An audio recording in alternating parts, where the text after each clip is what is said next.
Good morning, Cranbury Middle School students. Mrs. Waldron and I want to welcome you back to the new school year.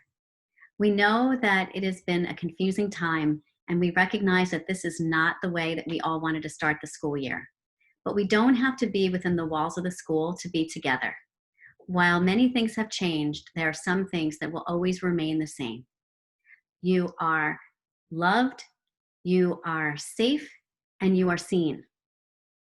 Since we're beginning the first day of school remotely, Dr. Genco and I created our own Bitmoji classroom, which we're really excited to share with you right now.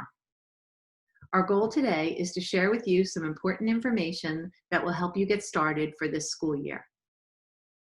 So the first thing that we want to share is to remind you that there are so many people at Cranbury School who are here to support you. Your middle school teachers and special area teachers are really excited to see you.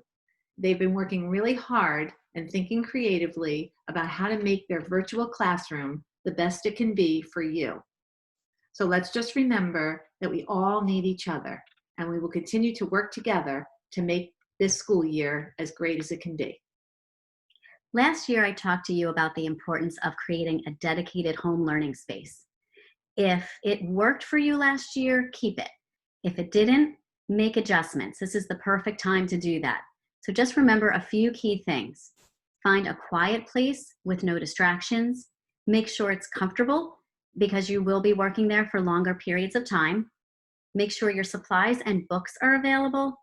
And make sure that you take care of them because you'll need them when you come back to school. Also, make sure that you have routines solidly in place. Routines help keep you organized and planned. So you may be wondering what a remote learning day will look like. Well, actually, the school day has not changed. You will need to log into your first period class by 8:30, and the school day will end at 3:15.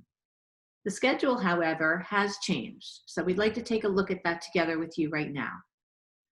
So middle school students on Monday, Tuesday, Thursday, and Friday will participate in live lessons for 5 periods a day, and then we'll continue with remote learning in the afternoon. On Wednesday, however, there will be 8 periods that are about a half hour long, and again, remote learning will happen in the afternoon. Lunch for everyone, including students and teachers, will be at 12:30. So another thing that has changed is that homeroom teachers are now your first period teachers. So that's important that you remember to go to your first period teachers class webpage and click on the link for the daily attendance, where you can let us know that you're ready for learning each day. Also, your teachers will be having a Zoom lesson for each period. So students should be sure to log in on time for each class so you can participate in that lesson. The teachers will also be taking attendance each period, and that information will be communicated to both you and your parents. So, what does an afternoon remote learning time look like? Well, you may have noticed that we have scheduled your special area classes in the afternoon.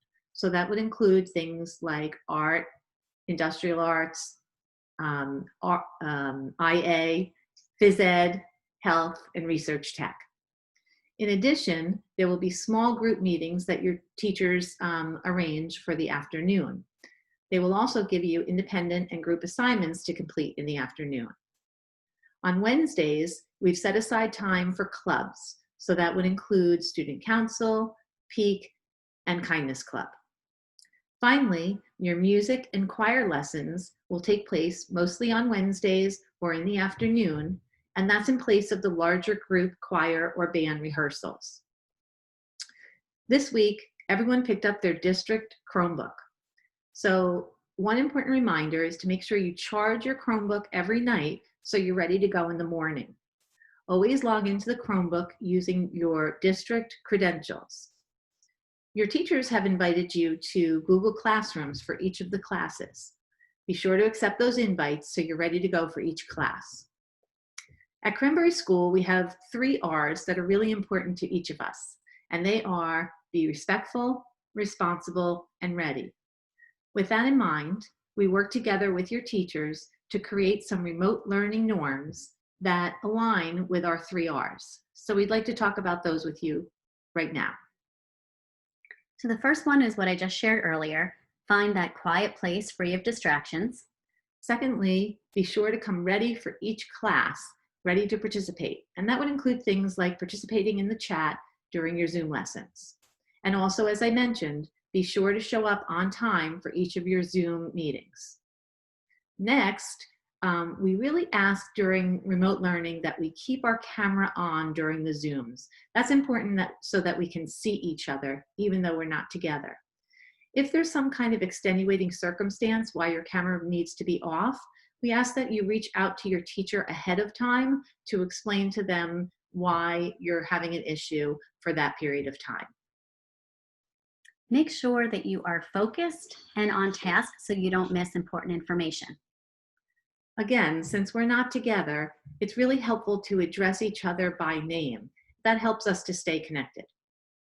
And for our new students, you heard about our kindness club in middle school. Kindness is something that we really value at our school. And so this is the perfect opportunity to use kind words to build everybody up while we're in remote learning.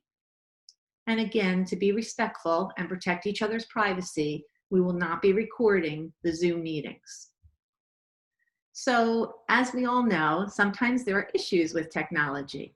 And so if you're experiencing an issue with your device or anything with technology, we ask that you let your teacher as well as your parents know right away so that we can work together to resolve whatever the issue is. And finally, I just want to remind all of our students that the acceptable use policy that you will all sign off on is in place both remotely as well as in school. We have a district filter that ensures that our students remain safe at all times and protected. So the filter will flag any kind of inappropriate activity and alert us right away. Communication is always important, and it's especially important now. Last year, we instituted a practice where we had our students checking in at least 3 times per day on their school email, morning, lunch, and in the afternoon. And that's really important to stay ahead of information that is coming to you. If you are experiencing something, say something to your teachers, say something to us. Let us know if you're having an issue. Communication with your teachers is really, really important now, and we want to make sure that we are getting you what you need. So that's particularly important with responding to teacher emails promptly. Your teachers want to know that everything's okay. So if they send you an email, get back to them quickly so they know that either you need something or that everything's okay, because they get concerned. So make sure that you are keeping in constant contact with them. And when sharing your assignments with your teachers, please make sure that you check your work first. So we're looking forward to seeing each and every one of you next week at our scheduled meet and greets in person. We're going to be meeting at the Walker's door, and you'll have the opportunity to see lots of your teachers. So here's the schedule. 6th graders, the meet and greet will be on Monday at 11 o'clock in the morning with your social studies and science teachers. 7th grade will be on Tuesday at 11:45 in the morning, and you'll meet with your math teachers. And finally, 8th graders is also on Tuesday at 8:45 in the morning, and you'll meet with your English teachers. We're really excited to see you at the meet and greet, and we're really excited for a great school year. See you soon.